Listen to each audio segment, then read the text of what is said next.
আসসালামু আলাইকুম সবাইকে। যমজ এবং দুইয়ের অধিক গর্ভধারণ। যমজ এবং দুইয়ের অধিক গর্ভধারণ। যমজ কি এবং কিভাবে হয়? সাধারণত একসাথে দুজন শিশু গর্ভধারণকে যমজ বলা হয়। পিরিয়ডের সময় একাধিক ডিম্বাণু তৈরি হলে সেগুলো একাধিক শুক্রাণু নিয়ে নিষিক্ত হয়।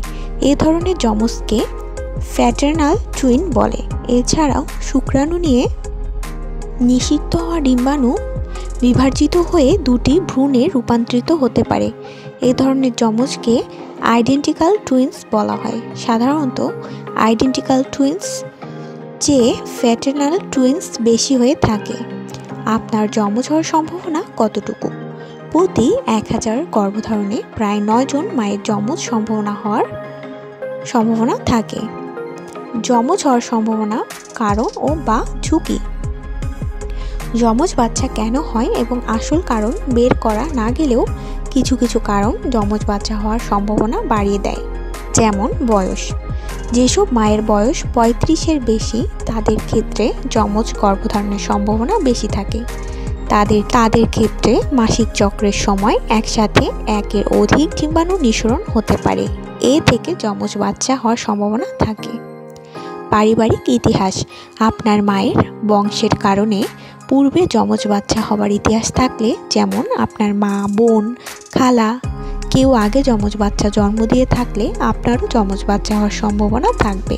ফার্টিলিটি ট্রিটমেন্ট নিলে। কেউ যদি বাচ্চা হওয়ার জন্য চিকিৎসা নেন, যেমন ইন ভিট্রো ফার্টিলাইজেশন বা IVF, যেটি যমজ সন্তান হওয়ার সম্ভাবনা বাড়িয়ে দেয়। অতিরিক্ত ওজন। যেসব মায়ের অতিরিক্ত ওজনের অধিকারী বা যাদের BMI 30-এর বেশি তাদের যমজ সন্তান জন্ম হওয়ার সম্ভাবনা থাকে। নিজের ইতিহাস। আপনার এর আগে যমজ বাচ্চা হলে পরবর্তীতেও আপনার পুনরায় যমজ বাচ্চা হওয়ার সম্ভাবনা আছে। যমজ গর্ভধারণের লক্ষণ। অন্যান্য স্বাভাবিক গর্ভধারণের মতো যমজ বাচ্চা হওয়ার লক্ষণ হয়ে থাকে, তবে আপনার একক গর্ভকালীন সময়ের চেয়েও লক্ষণগুলো বেশি প্রকট হয়ে থাকলে আপনার যমজ বাচ্চা হতে যাচ্ছে বলে মনে করতে পারেন।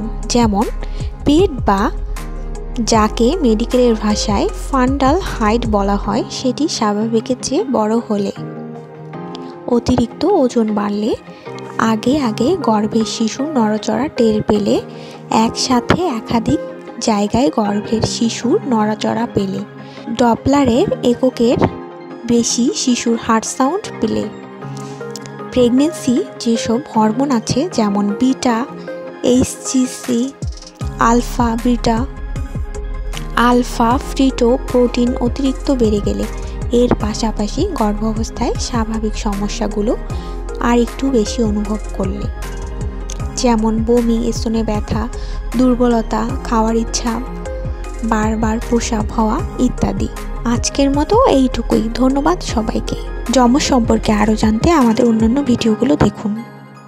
ধন্যবাদ সবাইকে। আমাদের চ্যানেলটি সাবস্ক্রাইব করে পাশে থাকবেন।